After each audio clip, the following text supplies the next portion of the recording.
श्री स्वामी समर्थ सगळ्यांना. तर तुम्हाला माहिती आहे का मैत्रिणींनो, शिल्लक राहिलेल्या चपातीपासून आपण भन्नाट असा नाश्ता बनवू शकतो. आज तीच रेसिपी मी तुमच्याबरोबर शेअर करते आहे. व्हिडिओ शेवटपर्यंत नक्की बघा. मी घेतलेले आहे 3 बटाटे छान उकळून साल काढून स्मॅश करून घेत आहे. तुम्हाला हवं असल्यास तुम्ही किसणीवर सुद्धा किसून घेऊ शकता. छान स्मॅश झाल्यानंतर यामध्ये आपण घालणार आहोत एक बारीक कट केलेला कांदा आणि भरपूर अशी कोथिंबीर.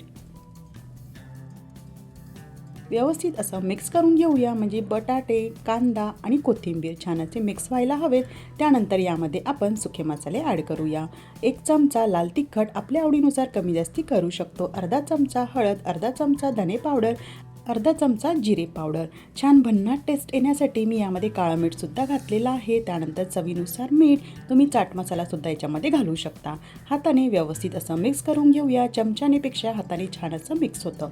आपली चटणी किंवा सारण तुम्ही म्हणू शकता ते तयार झालेलं आहे.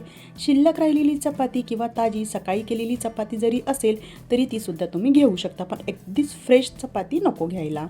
याला आपण छान असं ही चटणी जी आहे ती स्प्रेड करून घेऊया. व्यवस्थित पूर्ण चपातीला लावून घेत आहोत, जसं व्हिडिओमध्ये तुम्हाला दिसत आहे त्याप्रमाणे.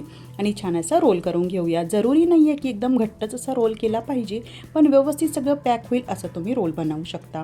व्हिडिओमध्ये जसं तुम्हाला दिसत आहे त्या पद्धतीने. या पोळीचे मी 2 भाग केलेले आहेत आणि त्यानंतर बाकरवडी जशी असते त्या पद्धतीने मी याला कट करून घेत आहे. तुम्हाला व्हिडिओमध्ये जसं दिसत आहे त्याप्रमाणे कट करून घ्या. थोडे मोठे जरी केले तरीही चालतील, काहीच प्रॉब्लेम नाही आहे, कारण आपल्याला हे तळून घ्यायचे आहेत. तर बघा, अशा पद्धतीने मी हे कट करून घेतलेले आहेत. त्यानंतर मी घेतलेलं आहे अर्धी वाटी बेसन पीठ. यामध्ये चवीनुसार मीठ, अर्धा चमचा जिरे, अर्धा चमचा हळद पावडर. पाण्याचा वापर करून छान असं आपण पीठ मळून घेऊया किंवा छान भिजवून घेऊया. पातळ असं आपल्याला बेसनाचं पीठ करायचं आहे, म्हणजे फक्त कव्हर करायचं आहे पोळीला, त्यासाठी आपल्याला हे पीठ भिजवायचं आहे.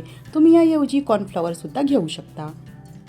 तर बघा, अशा पद्धतीने ही पीठ झालेलं आहे. त्यानंतर कढईमध्ये तेलसुद्धा गरम केलेलं आहे. कडकडीत तेल गरम करून घ्यावं आणि चपातीचा एक भाग घेऊन आपण ते बेसन पिठामध्ये भिजवून छान असं तळून घेऊया. बघा, अशा पद्धतीने. तर लो टू मीडियम फ्लेमला आपल्याला हे संपूर्ण जे आहे ते तळून घ्यायचं आहे, म्हणजे सोनेरी रंग येईपर्यंत तळून घ्यायचं आहे. मध्यम आचेवर तळा, म्हणजे आतूनसुद्धा छान असं फ्राय होतील. तर बघा, आलटून पालटून असं करून आपण छान असं सोनेरी रंग येईपर्यंत तळून घेतलेलं आहे. तर एका भांड्यामध्ये आपण हे काढून घेऊया. सगळं तेल जे आहे ते निथळलं जातं आणि हे अजिबात ऑइली होत नाही. तुम्ही नक्की ट्राय करा आणि रेसिपी आवडली असेल तर प्लीज प्लीज प्लीज चॅनलला सबस्क्राईब करा. पुन्हा भेटूया, तोपर्यंत बाय.